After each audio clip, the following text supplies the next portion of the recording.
So how would psychology be different if it were geared to serving the poor?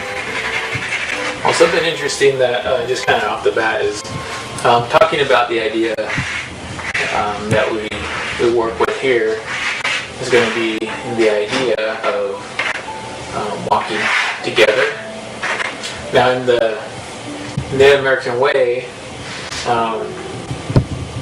there's a legend that we talk about of a tribe that spoke in we, and you'll find pieces of pottery where you'll see people on there, but it shows something interesting where they're interwoven and connected.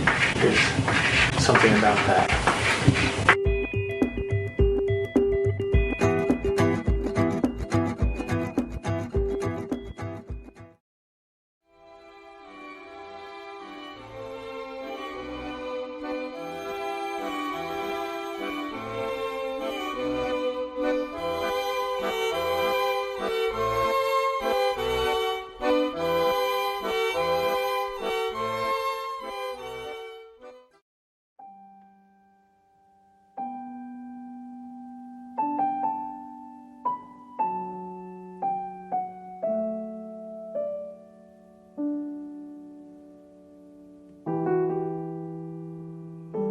How does the person on the left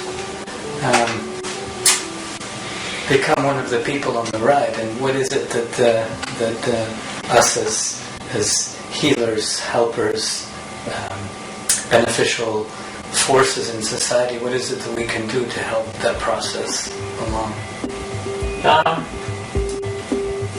I think a lot of it is just being aware.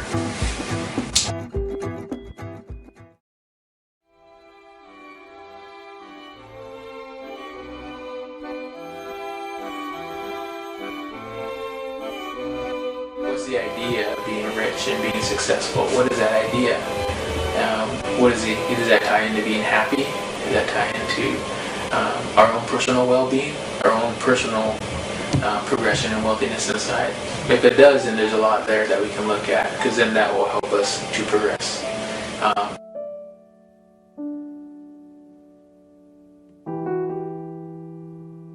In essence, we're connected to them. So if therapy was geared towards helping the poor and the well-being of the poor, for me it's kind of like the idea of educating. I come from a people where we had everything at our fingertips, everything was available to us, and throughout just 1 century, then all that's been taken away, and we're removed and put on a piece of land where we don't have a lot of things that are available to us, and so in some ways that's considered the poor, the poor that don't have or can't just be successful in this society here. So with that, my feeling is even in us, this person here helping that one, not only would benefit this one, but it would benefit that one. And it's kind of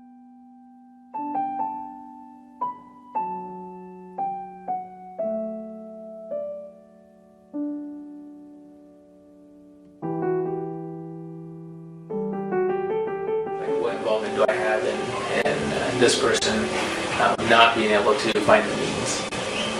And I think the awareness would be something that would grow from that, or how we're intertwined and why. A lot of questions of why would come out.